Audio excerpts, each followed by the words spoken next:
Business man का एतमाद है कि वो अपनी इन्वेस्टमेंट भी कर रहे हैं और तेजी से पाकिस्तान की स्टॉक एक्सचेंज जो है वो ऊपर से ऊपर जा रही है। और यही वजह है कि तमाम जो मईशियत के इशारिये हैं वो तमाम जो है मुस्बत हो चुके हैं और ये वो तमाम हालात थे जो कि कोविड-19 का सामना था हमें और बेशुमार चैलेंजेस का जो है वो हमें सामना रहा। लेकिन इसके बावजूद पाकिस्तान जो है वो अब ग्रोथ मॉडल के ऊपर आ चुका है और आप ये देखें कि इसमें हम चाहते हैं कि पाकिस्तान की इस तरक्की को पाकिस्तान के तमाम स्टेक होल्डर्स तक इसका जो है वो फायदा पहुंचे, इसका आम आदमी तक जो है वो फायदा पहुंचे और इसके ऊपर जो अपोजिशन है जो कि चूचू का मरब्बा बनी हुई है, मैं उसको ये पैगाम देना चाहता हूं कि आप उल्टे हो जाएं, सीधे हो जाएं।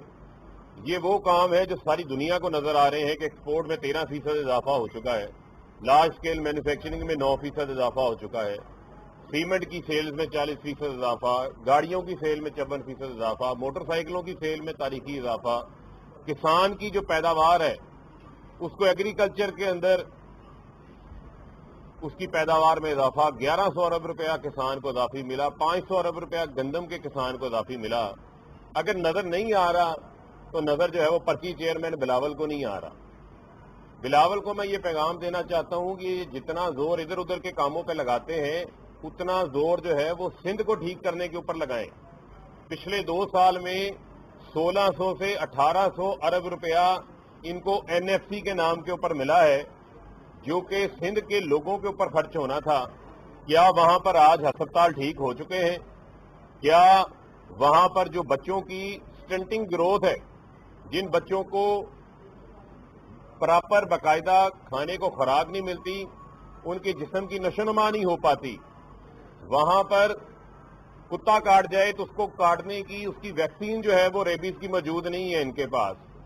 और आप देखें कि हर शोबे के ऊपर माफिया के हाथ छोड़ा हुआ है।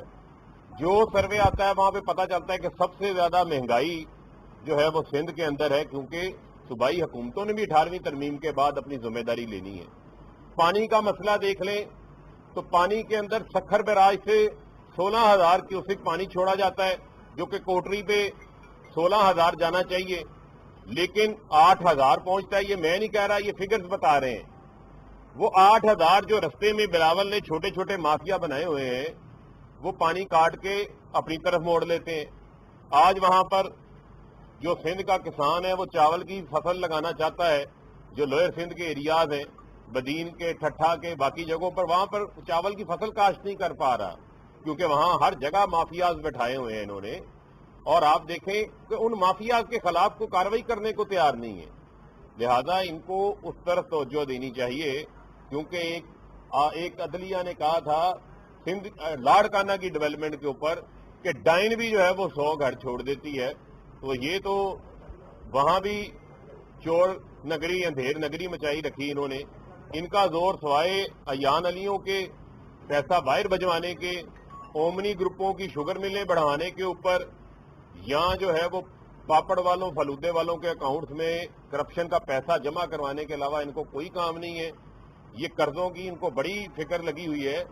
तो भाई IMF में आप लोग भी गए थे, आपके नाना भी गए थे, आपकी वालदा मोहतरमा शहीद भी गई थी, आपके वालिद साहब भी IMF में गए थे। आप कौन सा ऐसा तिलिस्मी जादू करके गए थे खजाने के ऊपर के खजाना और डॉलर भर गए थे और हमें IMF में ना जाने की जरूरत पड़ती? लिहाजा हम कोशिश कर रहे हैं कि कर्जों में तली हुई, दबी हुई जो ये हमारी मईशियत है, इसको बाहर निकालें, एक्सपोर्ट्स में इजाफा करें, हम अपनी वेल्थ क्रिएशन के अंदर इजाफा करें।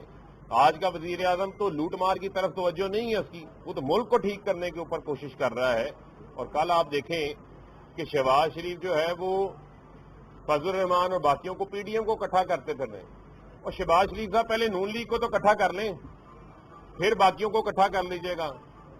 हम आपको आज भी कहते हैं कि तमाम मसलों का हल जो है वो पार्लिमान है, चाहे वो इलेक्टोरल रिफॉर्म्स का मामला हो, चाहे वो मुल्क की अहमियत के हामिल जितनी भी कानून साजी का मामला है, वो तमाम جو معاملات ہیں وہ پارلیمان کے اندر حل ہونے ہیں.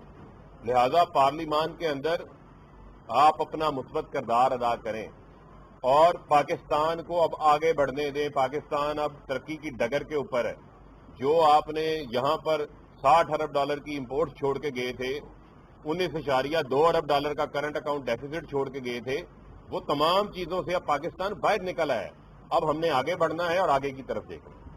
یہ مجھے بتائیے کہ آپ نے ابھی شہباز شریف صاحب کی بات کی ہے, کیا دیکھ رہے ہیں کہ نون لیگ میں اختلاف ہو رہا ہے؟ مجھے نون سے میم نکل رہی تھی, شین نکل رہی تھی, وہ نکل رہی ہے اور پی ڈی ایف دوبارہ اکٹھی ہو رہی ہے. اس پہ کیا کہتے ہیں؟ اب عمران نے بھی کہا کہ پیپلز پارٹی کو 9 جماعتوں کا سرنڈر کر دینا چاہیے. اچھا, اس میں ایڈ کر لیں کہ انہوں نے شہباز شریف نے قومی مفاہمت کی بھی بات کی ہے, قومی مفاہمت کی جائے. وہ قومی مفاہمت این آر او ہے یا کیا ہے؟ دیکھیں, بات یہ ہے کہ یہ جتنی مرضی مفاہمتوں کی بات کریں, ہم نے ان کو پہلے پیغام دیا ہوا کہ جو قومی اہمیت کے حامل معاملات ہیں ان کے اوپر آ کر اپنا مثبت کردار ادا کریں. لیکن یہ نہیں ہو سکتا کہ انوکھا لاڈلا کھیلنے کو چاند مانگے کہ یہ کہیں جناب جو ہم نے ماضی میں لوٹ مار کی ہے اس کے اوپر ہمیں این آر او جاری کر دیا جائے, اکاؤنٹیبلٹی کا نظام جو ہے وہ زمین بوس کر دیا جائے, نیب کو تالا لگا دیا جائے. یہ کیسے ہو سکتا ہے؟ یہ ماضی میں یہی کچھ کرتے رہے ہیں. مشرف سے این آر او لیا انہوں نے, جس کا آپ کے علم میں ہے کہ براڈ شیٹ کی مد میں $30 ملین جو ہے وہ پاکستان کی قوم کو خمیازہ بھگتنا پڑا. تو یہ معاملہ جو ہے وہ قطعا نہیں ہو سکتا. جہاں تک رہ گئی میم اور شین والا معاملہ, تو وہ تو آپ کے سامنے کہ شہباز شریف جو ہے وہ مشرق کی طرف جا رہے ہیں, مریم جو ہے وہ مغرب کی طرف جا رہے ہیں. اب پی ڈی ایم بھی 2 حصوں میں بن چکی ہے اور اب فضل الرحمان صاحب دیکھ رہے ہیں کہ ان کو ایزی لوڈ کہاں سے ملے گا. پی ڈی ایم شہباز شریف سے ملے گا یا پی ڈی ایم مریم سے ملے گا؟ وہ ادھر جائیں گے. ہوا کا رخ دیکھ رہے ہیں کہ انہوں نے کس پی ڈی ایم کی امامت کرنی ہے. جا کے بتائیے گا, آپ نے وزٹ کیا لیڈر فاؤنڈیشن کا, بچوں کو کیا بلڈ ڈونیٹ کرنے آئے ہیں؟ اس کے ساتھ ساتھ بتائیے گا کہ اطلاعات آ رہی ہیں کہ تحریک انصاف جو ہے وہ ایم ایل اے راجا ریاض مسلمان کا اس میں کتنے سال آ رہے ہیں؟ دیکھیں, ابھی تو جو آپ بات کر رہے ہیں اس حوالے سے میرے تو علم میں کوئی چیز ایسی نہیں ہے اور نہ ہی کوئی ایسا کوئی معاملہ ہے. دوسرا, جہاں تک رہ گئی بات علی زیب فاؤنڈیشن کے حوالے سے, تو علی زیب فاؤنڈیشن جو ہے وہ بہت ہمارا ایک پرانا ادارہ ہے جو تھیلیسیمیا کے بچوں کی خدمت کر رہا ہے. اور یہاں میرا آج بھی آنے کا مقصد بھی یہی ہے کہ ان کی یہاں پر حوصلہ افزائی کی جائے اور یہ جو اچھا کام کر رہے ہیں اس کام کو جو ہے وہ اپریشیٹ کیا جائے. اور یہ تھیلیسیمیا ایک ایسی بیماری ہے جس سے جو ہمارے بچے ہیں چھوٹی عمر میں, یہ جب بیماری ان کو لگتی ہے تو جو ان کے والدین ہیں ان کی جو تکلیف ہوتی ہے وہ نہیں دیکھی جا سکتی. تو ان کا سہارا جو ہے وہ علی زیب فاؤنڈیشن یہاں پہ بنتی ہے. اور اس کے علاوہ تھیلیسیمیا سے متعلقہ جتنی بھی این جی اوز پاکستان کے اندر اچھا کام کر رہی ہیں, میں ان تمام این جی اوز کو جو ہے وہ اپریشیٹ کرنا چاہتا ہوں. یہ بہت بڑی جو ہے وہ نیکی کا کام کر رہے ہیں اور حکومت بھی ان کی سرپرستی بھی کرنا چاہتی ہے, ان کی حوصلہ افزائی بھی کرنا چاہتی ہے.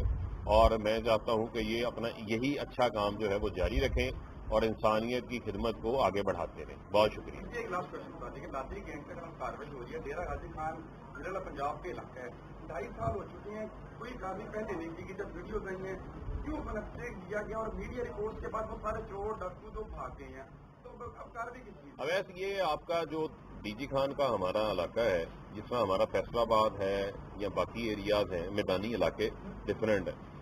وہاں پر پوزیشن جو ہے وہ ڈفرینٹ ہے. جو راجن پور والی سائڈ پہ آپ کے علم میں کچے کا علاقہ ہے. ڈی جی خان کا جو ساتھ جو ڈیموگرافک کنڈیشن ہے اس کے ساتھ پہاڑ ہیں, بلوچستان شروع ہو جاتا ہے. آپ نے کل ویڈیوز بھی دیکھی ہوں آپریشن کے دوران, تو وہ کوہ سلمان کا وہ تھوڑا ڈیفیکلٹ علاقہ ہے جہاں پر آبادی نہیں ہے, لیکن وہاں پر ان کی ہائیڈ آؤٹس جو ان کو ہم کہتے ہیں کہ انہوں نے اپنی چھپنے کی جگہیں بنائی ہوئی ہیں, چھپ جاتے ہیں. لیکن وہاں پر اب فیصلہ کن جو ہے وہ آپریشن سٹارٹ کیا گیا ہے. پہلے بھی ہوتے رہتے تھے آپریشن, لیکن جتنی آپ کی وہاں پر فورس ہے موجودہ ایک ڈسٹرکٹ کی, شاید وہ ان سے نمٹنے کے لیے اس ڈیموگرافک حالات کے مطابق ناکافی تھی.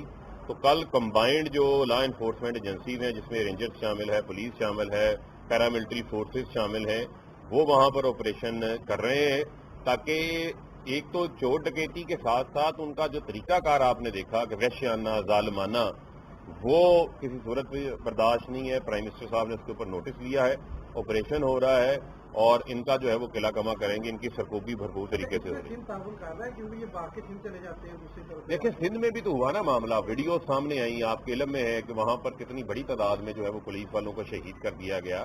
तो इस किस्म के कोई भी ग्रोह जो अपने आप को रियासत से ऊपर समझता है और इस किस्म का वहशियाना रवैया अख्तियार करता है, लोगों के साथ लूट मार करता है, इनके ऊपर जो है वो चाहे कंबाइंड ऑपरेशन करना पड़े, दोनों सूबों को आपस में ताउन करके इनके खिलाफ कार्रवाई करनी चाहिए। बहुत शुक्रिया, मेहरबानी सर। वज़ीर मुमलिकत इत्तलात फारूक हबीब मीडिया से गुफ्तगू कर रहे थे। उन्होंने कहा कि मईशत के इशारे मुस्बत हैं। जब हुकूमत संभाली तो बेशुमार चैलेंजेस का सामना था। वज़ीर आज़म इमरान खान ने मुल्क को दुरुस्त सिमत में गामजन किया। चाहते हैं कि मुस्बत तब्दीलियों के फायदे आम इंसान तक पहुंचें।